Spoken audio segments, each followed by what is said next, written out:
What's going on, people? We are Tottenham TV. Still got smiles on our faces just for now. No football still been played. Got gearing up for the weekend. This will be, well, the last weekend without Spurs at least. Next weekend we are back and the Zerbi ball will be there up at Sunderland. Very much looking forward to it. Don't think Spurs fans are ever as happy as when Spurs are not playing. I think that's the happiest time of the season. I just want to get back to it, man. I'm just so intrigued to what this is going to, these last 7 games. Addicted to the pain. I think we're going to do it, man. I think we're going to do it. I think we're in for a nice surprise these last 7 games. Yeah, I think at least it's given everyone a bit of hope and a bit of like, okay, mate, we've got something in place now. This is a real proper manager that we've got at the helm. There's a bit of excitement brewing. Absolutely. Look, let's get cracking and let's get straight into it, because there has been an update from Gazzetta Italia. I say update, or shall I say propaganda from Gazzetta Italia, that says Roberto De Zerbi will not just be the head coach at Tottenham, he will also be given a Sir Alex Ferguson style role in which he'll be given a central figure in all footballing decisions. We found our Fergie. Like, geez, like, usually managers have to come in, prove themselves, and even then, you know, it's touch and go whether they get that kind of manager role, that full control, say over all transfers and everything like that. But we've just said to De Zerbi, you know what? Here's the keys. 5 years. Put whatever number you want on the contract, whatever number you want on the signing on fee, whatever number you want on the years, and you get full control. Everything. We're going to leave everything up to you.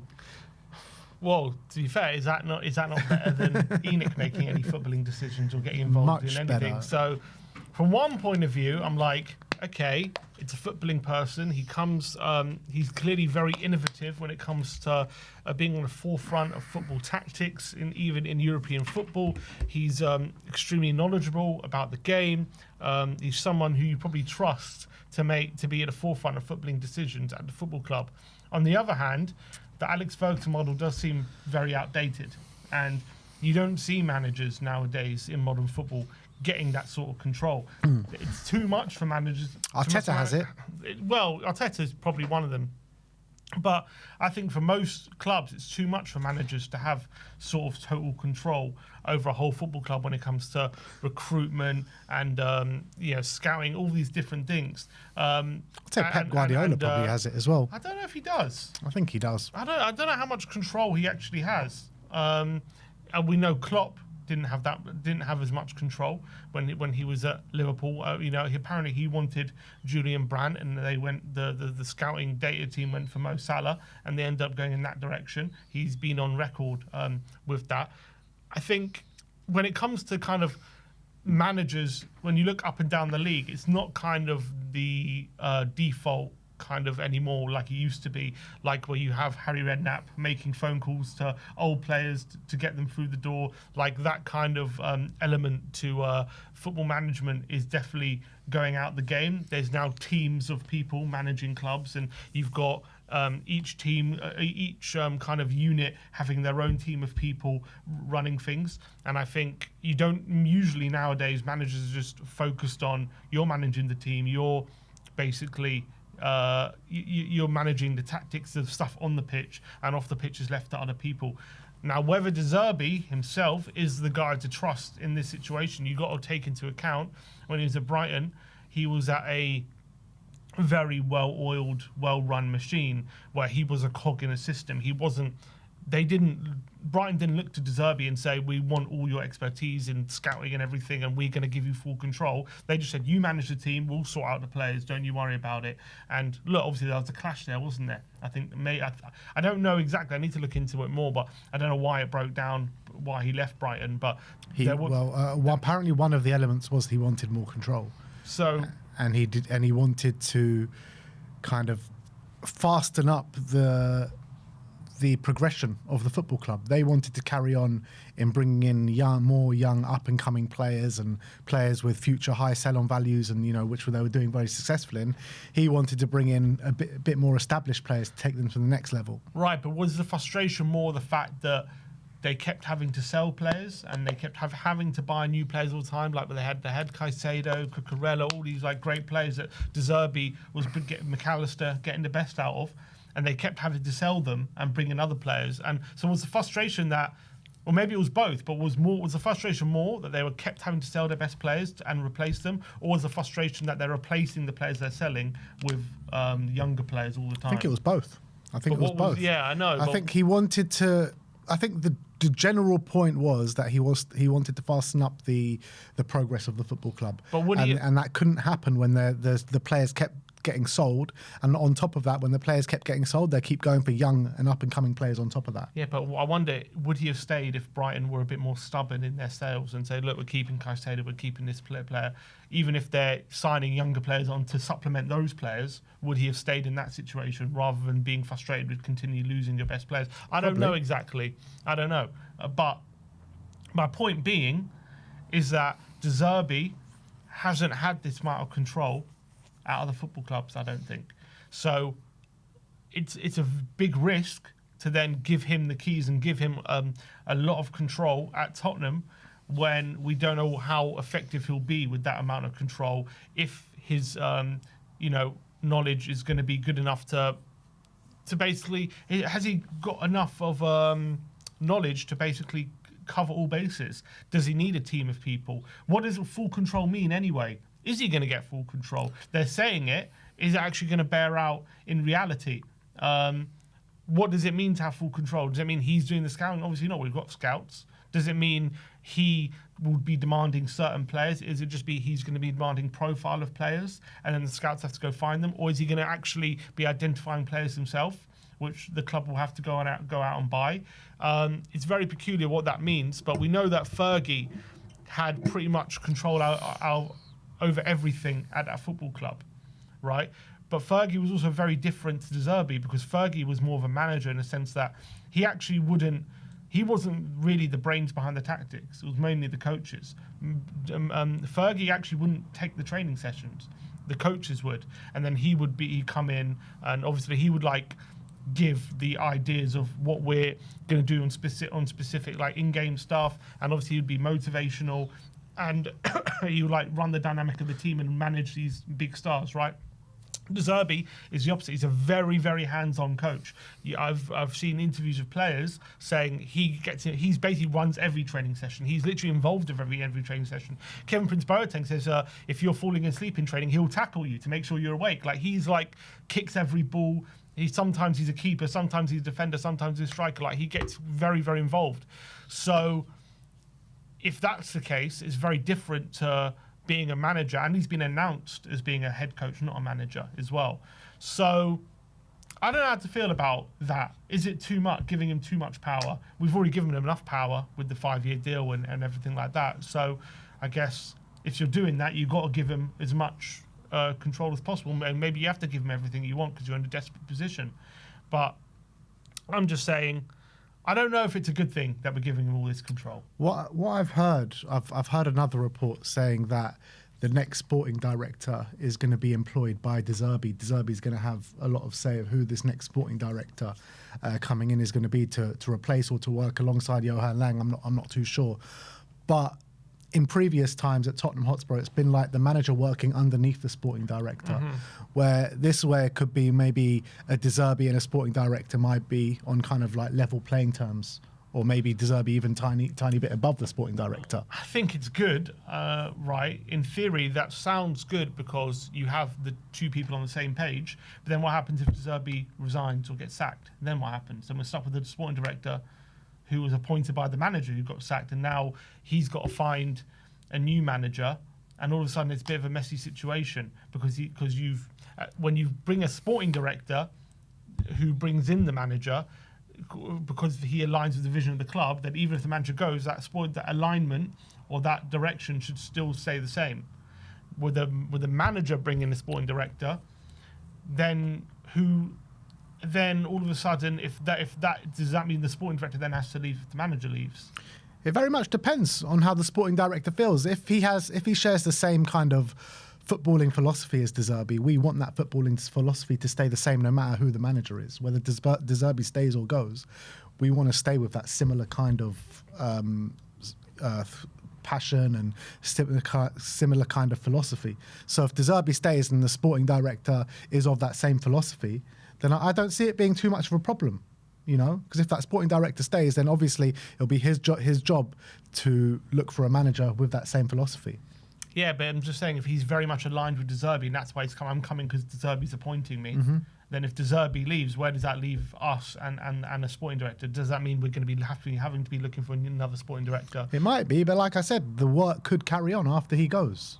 Just because De Zerbi brings in a sporting director and De Zerbi goes, it doesn't mean that the sporting director can't move forward past De Zerbi. Like, surely they're not just married to each other and that's it. Like, De Zerbi's never taken a sporting director anywhere with him in previous jobs. That's my point. That he's if I don't think everything is all like as black and white as that. Like, as what? Just because De Zerbi brings in a sporting director doesn't mean the sporting director needs to leave if De Zerbi leaves. But it could. It could mean that, but it might not mean that. Because the whole point is what you're saying is De Zerbi wants to bring in a sporting director that aligns with him. I don't think it matters. I really don't think it matters, because you want the club to carry on in the same philosophy whether De Zerbi stays or goes. If this sporting director is off that same philosophy, then his job will be to look for another manager of that same philosophy. But if De Zerbi is like blows up or resigns, whatever, because of disagreements, then where does that? And my point is, well, that just leaves the club in the mud, regardless. And exactly, and I understand that, but as well. But if we have a sporting director that is separate from De Zerbi, that you can kind of separate the two. But if they're very much tied together, it becomes a complicated situation. Is my point. But I don't mind it in theory, because right now we kind of have to just bow to his every wish, and I'm not really against it. I'm very much in favour of that. Like I think very much. we kind of have to, because we're desperate. I don't think in general it's not a situation you want to be in as a club. You need to. There has to be give and take. When you appoint a manager, you shouldn't really, especially unless you're hiring a Guardiola or a Klopp. Some people, managers with real vast CVs of unbelievable excellence, which cannot be denied. I don't think De Zerbi's quite in that category just yet, unless you're hiring that kind of figure where you would give them the keys, because you can 100% trust that they will go take you in the right direction. If you just listen to them, everything will be good, right? Unless you're hiring that kind of manager of that kind of level, I think giving someone like De Zerbi the keys is a massive risk. And I don't know if it's the right thing to do, but at the end of the day, it's kind of the best course of action, because if he's demanding that, and if he's saying, I ain't coming unless you give me X, Y, and Z, I think you got to. And I think what isn't a risk at this point? No, I'm not. Of course, I'm saying everything we do is a risk. I'm not saying that we shouldn't do it. I'm just pointing out the fact that, is it the best thing or best course of action? Oh, sorry, is it the perfect thing we should be doing? Is it like, in a perfect world, would we want to be doing this? Probably not, but we kind of have to right now. What other way can we go? What other way is there to go? You want him working under a sporting director. You need him accountable. You want other departments to be running other things. You don't want him to have full control over everything, in my opinion. You want it to be more of a holistic approach rather than De Zerbi's way or the highway, in my opinion. But I think right now, if De Zerbi's demanding all these things, you kind of have to trust him. But my point is he someone to trust? That's my point. I would say in an ideal world, no, he's probably not. You wouldn't trust him fully right now until he earns that trust. Yeah, right? I agree with that. So I wouldn't give him the keys until he's proven he's the right manager for us long term, which would come over the next year or so, or 2 years. So maybe in 2 years' time, I'd say, okay, give him the keys. He's clearly the right guy for us. So I wouldn't do it off the bat like we're doing right now. It's not an ideal Look, we situation. don't even know if this is true. We're just like, this is just hearsay at this moment. Yeah, it's only a report from Gazzetta Italia. Like you mentioned before, he has been given the head coach role. He hasn't been given a manager's role. Mm-hmm. So that just suggests that he hasn't got complete full control. But here's the reality. I don't trust this club to make any decisions. I don't trust this club. I'd much prefer to trust De Zerbi than Johan Lang and Vinay, I'll tell you that. Yeah, so from that point of view, that's like better, and I'm happy about that. I'm happy that I'd rather De Zerbi calling the shots than Vinay and Lange, right? my point is, given who Zerbi is, where he is in his career, the fact that as much as I'm excited about him being manager, I want to be manager, he hasn't exactly proven that he's a guy he's going to be here for 5 years and you can really give him the keys and everything's going to be great if you do that or trust him to do that. In an ideal world, I wouldn't do it right now because he's a very volatile character. But we're not living, we're very, very far from an ideal situation, are we? So it's interesting actually to know, because I'd like to speak to a Marseille fan or someone in the know of Marseille of what actually happened at the end of Marseille there. Because, we all talk about, everyone talks about De Zerbi being this volatile and fiery and, this guy that will walk out at any second, at any time and goes into clubs and blows them up and everything like that. And at Brighton, obviously, he felt like by the time it had come, he had deserved to have more control and have more of a say of how the football club is run and, and everything like that, which is, I think he actually had a point there, De Zerbi, and he probably did have a say to have it at that point. And then he kind of lost a bit of motivation towards the end there and it ended whatever. I think he just felt like he hit a ceiling. Yeah, but he hit the ceiling because of the way the club was run. Yeah. So he wanted to take the club in a different direction, and Tony Bloom wasn't kind of. No, he just probably felt if you're going to continue in this way, I don't think he was saying he was angry. He was just saying, look, I probably can't really do much more here. No, but he did lose motivation towards the end of it, De Zerbi, and. Because he hit a ceiling, that's what I'm saying, yeah. Yeah, but he only hit that ceiling because of the way the club was run, right? Yeah. And he wanted a bit more control and a bit more say of how things were done. They weren't willing to give it to him, so he left the club. It's not like he went in there and blew things up and he was like this whole toxic figure. So that was the Brighton job. The Marseille job, obviously, something did happen there. Nobody knows actually what happened. So everyone going on and saying De Zerbi's like this crazy, volatile figure that goes in and blows things up. Like, is he actually that? Well, the reports from when he was in Marseille suggested that there was a massive breakdown between the dressing room and him. So what we're saying is that's happened at one club in his whole career. Yeah, and obviously at Brighton, he obviously had disagreements and he ended up leaving at the end of the season. He didn't blow everything up, but he didn't see out his contract. He ended up they left. I think officially it was by mutual consent. That he left, but he didn't see out his contract for the long term because he felt like he can do much more under the circumstances at Brighton. But what I'm saying is this whole thing about him being this crazy figure that goes in and blows everything up every time, is it not being overstated a little bit? Probably. I think he is clearly, in terms of how he is, he's a fiery character. There's no doubt about that. Yeah. You can see in how he talks to his players, how even when he gives team talks and everything. You've watched parts of that Marseille documentary. You can see the guy's full of passion, but he's a fiery character. He maybe will say things in the heat of the moment. Sometimes he doesn't control himself. I think there was a very interesting clip where Mehdi Benatia, who's the sporting director of Marseille, had to have a talk with him because he said he was on the touchline going in on one of the players during a game, one of the younger, I think it was a centre back or something. He was going in on him the whole game, and Benatia spoke to him after the game and said, "Look, you're just constantly going in on him. You've got to give him confidence. You can't just berate him constantly." And he actually admitted, "You know what? You're probably right. I went over the top." And he actually apologised to him the next day in front of the whole team. But my point is, he did have that tendency to do that, although he did realise, and to be fair to him, he did admit he was wrong. He just has that tendency to go overboard, and obviously he did end up falling out with the team for one reason or another. Who knows how many of the team he did fall out with, whether there was just enough of the squad that he felt like he couldn't get the results continually, or was it the majority or whatever. But he had a falling out, he lost the dressing room. But the weird thing is, he lost the dressing room, but he wasn't exactly right. When he left, the results were awful. I think they were still third in the league, not even that far. I think there was something like 6 points off PSG when he left. But they did obviously go out of the Champions League.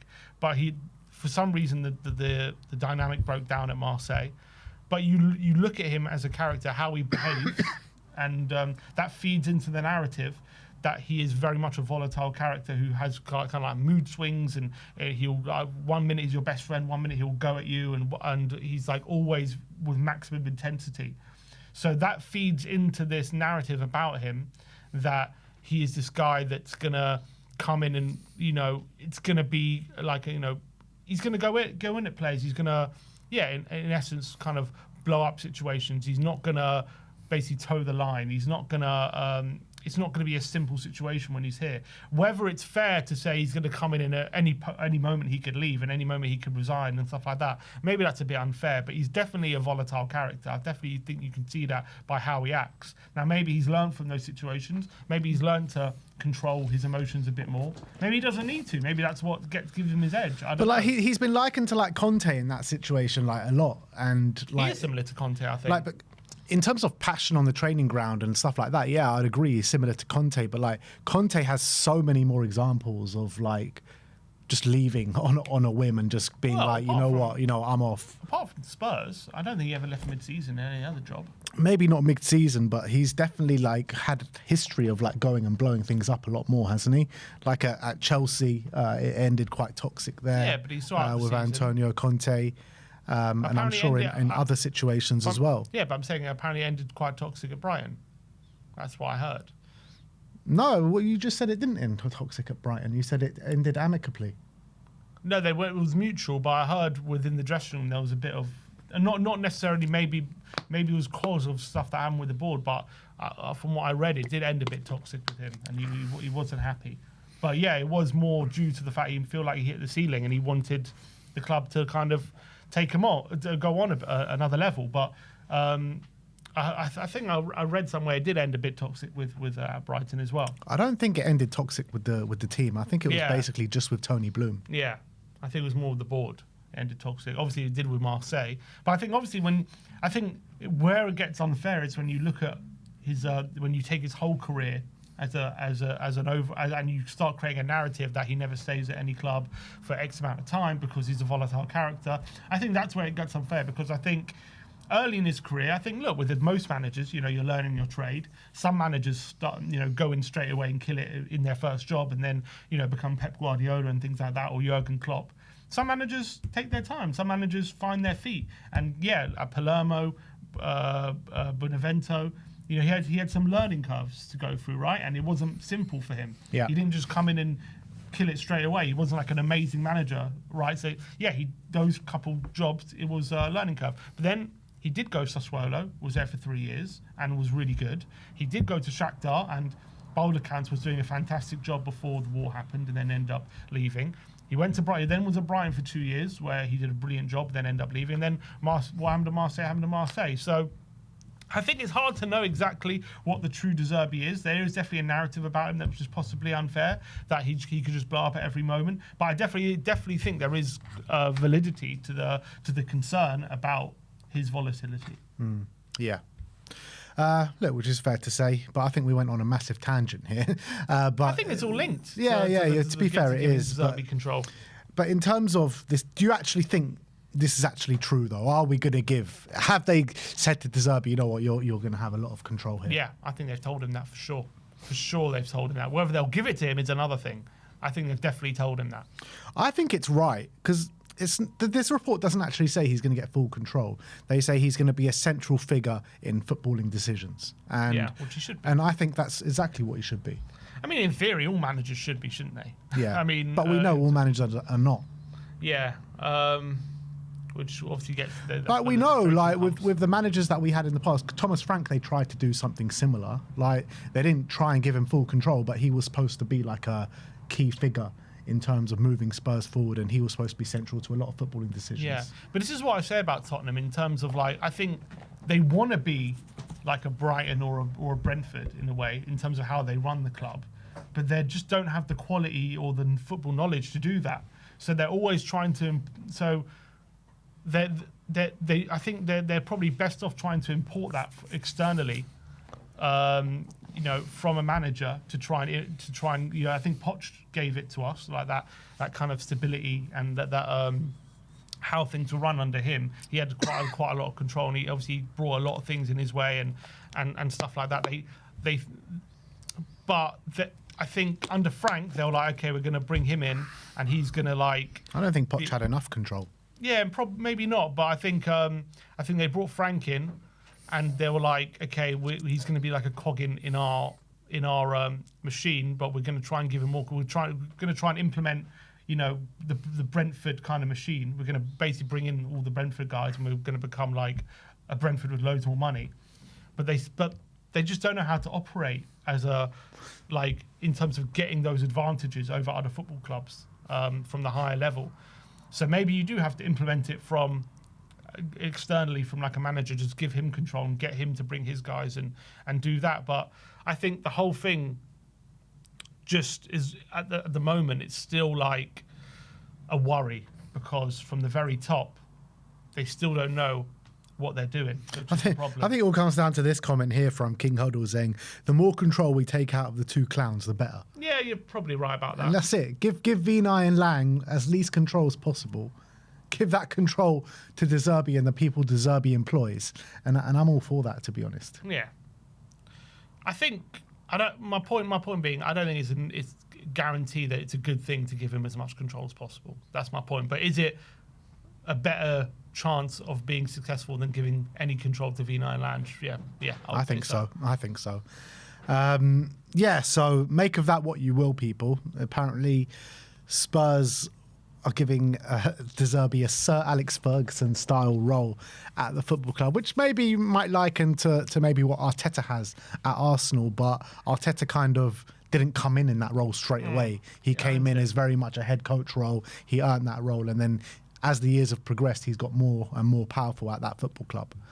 Where I've never actually heard of a situation where a manager comes in straight off the bat with 7 games to go in a season and suddenly gets all this control. I don't think it's ever been done. Especially a manager with, I'm not saying he's obviously experienced, but especially a manager of the level currently of De Zerbi, of what he's shown. I'm not saying he's not shown anything, don't get me wrong, but he's not exactly shown to be this elite level manager just yet. As much as I agree that he is one of the most influential managers in recent years in the Premier League, he's extremely talented, but he's still got some way to prove that he's he's on the level of the best in the league. I don't know if he's proven that just yet, and so to risk it is a risk. But we're gambling at the moment. The whole giving him this deal has been a gamble. This whole thing has been a gamble. So might as well bet big on De Zerbi. You know, you've bet big already. Might as well keep chucking the chips in. Well, let me know about your thoughts on that in the comments section below.